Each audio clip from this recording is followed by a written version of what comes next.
Hello, church. It is a beautiful day. We got rain coming down. It's cozy inside. I'm even wearing a long sleeve shirt, and it looks like the creek outside of my office is full. And so what better day to do a little bit of a study in Colossians. And so let's look at Colossians chapter 2. We've just been encouraged to keep on growing in Christ, to not just plant the seed and then leave it, but then to keep on growing that with our lives rooted, with the roots going down into Christ and continuing in what we have learned. And then we go into chapter 2, starting at verse 8. It says this: "See to it that no one takes you captive through hollow and deceptive philosophy, which depends on human tradition and the elemental spiritual forces of this world rather than on Christ. For in Christ all the fullness of the deity lives in bodily form, and in Christ you have been brought to fullness. He is the head over every power and authority.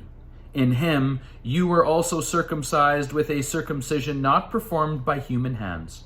Your whole self, ruled by the flesh, was put off when you were circumcised by Christ, having been buried with him in baptism, in which you were also raised with him through your faith in the working of God who raised him from the dead." Now we see a few things in this passage. The first thing that we see is that Paul is saying, be careful. Be careful because there are philosophies in the world that are false. They are hollow and deceptive, and we need to be careful.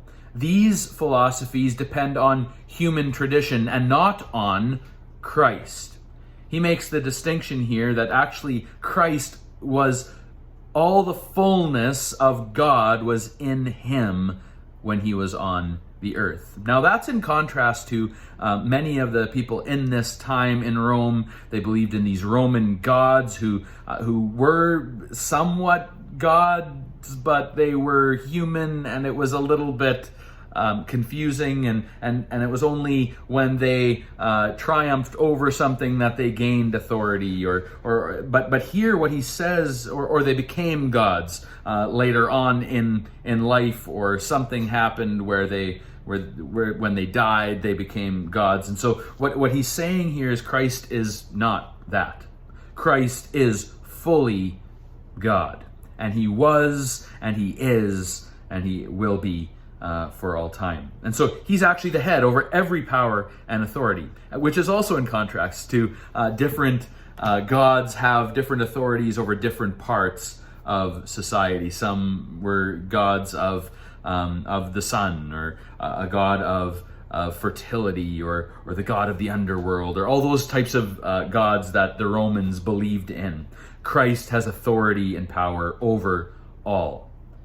The second thing that we see here is that he makes a distinction between a circumcision performed by human hands and the circumcision by Christ. And this is important in Paul's writings. And Colossae is actually near Galatia, and you'll remember in Galatians, one of the main issues that the church in Galatia was experiencing was there were these Judaizers who were telling the Christians in Galatia that they needed to be circumcised in order to become true Christians. So in other words, they needed to become Jews, and then they could become Christians. They needed to keep the law, the Jewish law, and then become Christians. But what Paul is saying is, in Christ, you have been circumcised already. It's a different type of circumcision. It's not a physical form of cutting off flesh, but it's actually a cutting off of your old self, your whole self,